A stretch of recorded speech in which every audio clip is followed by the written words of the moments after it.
عزتیں تلاش کرتے ہو تو وہ کیا تمہیں عزت دیں گے؟ وہ تو کل اچھا کہتے ہیں پرسوں برا کہنے لگ جاتے ہیں۔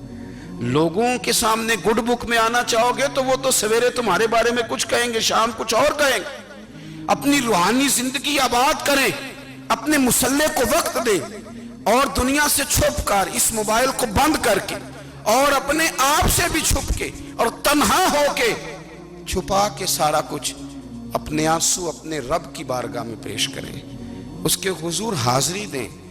سنو نا ترمذی کی حدیث، اور اسے یاد رکھنا، نبی پاک علیہ السلام نے فرمایا اپنے دکھ لوگوں کے سامنے نہ بیان کرنا، سیٹھوں نوابوں کو نہ بتاتے پھرنا، دنیا داروں کے سامنے جا کے نہ رونا کہ میں تکلیف میں ہوں۔ فرمایا اگر دنیا داروں کو دکھ بتاؤ گے رب تمہیں کبھی غنی نہیں کرے گا، اور لوگ ہیں کہ الٹا مذاق اڑائیں گے۔ آپ کی جس سے بڑی پکی یاری ہے نا، پکی، وہ تب تک پکی ہے جب تک آپ نے 50,000 مانگا نہیں، اور جس وقت آپ نے کہہ دیا کہ میں مجبور ہوں میری مدد کر تو پھر ختم ہو گئی دوستی۔ لوگوں کی تعلقات آپ کے ساتھ تب تک ہیں جب تک آپ ان سے کوئی ضرورت وابستہ نہیں کرتے۔ کریم محبوب فرمانے لگے بندوں کے سامنے دکھ نہ بیان کرنا، اللہ تجھے کبھی غنی نہیں کرے گا۔ تو اپنے دکھ اپنے رب کو بتا، تو دعائیں مانگ، تو اس کی بارگاہ میں حاضر ہو، تو اس کے حضور عرض کر۔ فرمایا اپنے دکھ اپنے رب کو بتا، وہ جلدی کرے یا دیر سے کرے تجھے ساری دنیا سے بے نیاز کر دے گا، تجھے کسی کا محتاج نہیں رہنے دے گا۔ اپنے مسلح کو، اپنی دعاؤں، ایک بزرگ فرماتے ہیں میں نے دعا مانگنے کا طریقہ اپنی بیوی سے سیکھا، دعا مانگنے کا طریقہ اپنی، سیکھنے والے تو اپنے بچوں سے بھی سیکھ لیتے ہیں، سیکھنے والے تو ہر ایک سے سیکھتے ہیں۔ وہ کہتے ہیں میں نے دعا مانگنے کا سلیقہ اپنی بیوی سے سیکھا ہے۔ حضرت وہ کس طرح؟ فرمانے لگے میری بیوی نے نا مجھے کوئی کام بتایا، کچھ پیسوں کی ضرورت کے لیے کہا، تو میں نے اسے کہا کہ بھئی ابھی میرے پاس نہیں ہے، کچھ دنوں میں آتے ہیں تو میں دے دوں گا۔ عورتوں کی عادت ہوتی ہے وہ بار بار یاد کراتی ہیں، 2-4 دنوں کے بعد پھر اس نے کہا حضرت وہ میں نے کہا تھا کچھ پیسے، میں نے اسے کہا کہ ابھی میرے پاس نہیں ہے، کچھ دنوں میں ملتے ہیں تو میں تمہیں دے دوں گا۔ اس نے کچھ دنوں کے بعد پھر کہا حضور وہ میں نے کچھ پیسے کہے تھے۔ فرماتے میں نے ڈانٹ دیا، میں نے کہا کہ کیا تو روز مجھے شرمندہ کرتی ہے، کہا نا میرے پاس نہیں ہے، ہوں گے تو دے دوں گا، تو روز یاد کراتی ہے۔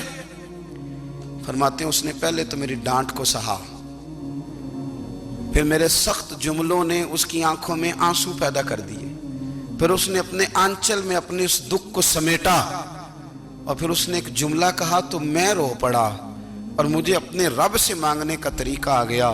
مجھے کہنے لگی حضرت جی آپ نے ڈانٹ دیا میں نے سہ لیا، پر آپ ہی میرے شوہر ہیں، بتائیں نا آپ سے نہ کہوں تو میں کس سے جا کے کہوں۔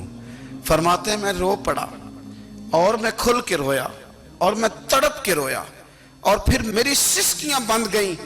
تو مجھے کہنے لگی آپ کو کیا ہوا؟ میں نے کہا مجھے بھی دعا مانگنی آ گئی ہے، جب میں اسے کہوں گا نا اللہ تو ہی میرا رب ہے، میں تجھ سے نہ کہوں تو میں کس سے جا کے کہوں؟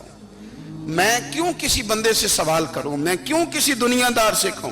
میں تیرے بندوں کا، نیک بندوں کا وسیلہ لے کے، تیرے محبوب کی غلامی لے کے تیری بارگاہ میں آئیں، تجھ سے نہ مانگوں تو کس سے مانگوں؟ سمجھ آ گئی ہے جب میں اس رنگ میں مانگوں گا تو پھر رب میرے اوپر بڑا ہی فضل فرمائے گا، وہ میرے اوپر بڑی رحمت کرے گا، وہ میرے لیے آسانیاں کرے۔ عزیز دوستو وہ میرے اوپر بڑی رحمت کرے گا، وہ میرے لیے آسانیاں کرے۔ عزیز دوستو ہم اس طرح کرنے لگ گئے ہیں کہ ہم نے نا اپنے تعلقات پر اعتماد کرنا شروع کر دیا ہے۔ میرے تعلقات بہت ہیں، ہم نے اپنی دولت پر اعتماد کرنا شروع کر دیا ہے، میرے پاس دولت بہت ہے۔ ہم نے اپنے علم پر، اپنی شہرت پر اعتماد کرنا شروع کر دیا ہے کہ میرے پاس فلاں چیز بہت ہے۔ یاد رکھنا جب بے نیاز اپنی صفت بے نیازی دکھاتا ہے تو بڑی بڑی دولتوں والے مجبور نظر آتے ہیں۔ بھائیو جب انسان کا رشتہ اپنے مالک کے ساتھ ہوتا ہے پھر تو غم بھی کچھ نہیں کہتے، پریشانیاں بھی کچھ نہیں کہتی، پھر تو زندگی صبر والی، پھر تو زندگی توکل والی، پھر تو زندگی بھروسے والی، پھر انسان اپنے آپ کو رسوا نہیں کرتا، دنیا داروں سے امیدیں اس کی ختم ہو جاتی، امیدیں اللہ رسول سے لگا لیتا ہے، مضبوط ہو جاتا ہے، مضبوط، طاقتور ہو جاتا ہے، خوددار ہو جاتا ہے، باوقار باعزت ہو جاتا ہے۔ حضرت بہلول دانا رحمت اللہ علیہ بیٹھے تھے تو ہارون رشید حج کر کے آ رہا تھا، تو رستے میں حضرت شیخ سے ملاقات ہو گئی، تو السلام علیکم کے بعد کہنے لگا حضور کوئی حکم ہو تو بتائیے گا۔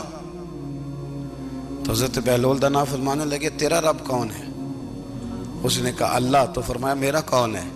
کہا اللہ۔ فرمانے لگے تو بڑا ہی بیوقوف ہے، کیا تو یہ سمجھتا ہے کہ رب ہارون رشید کو تو دے گا اور بہلول دانا کو بھول جائے گا؟ تیرا بھی وہی رب ہے، میرا بھی وہی رب ہے۔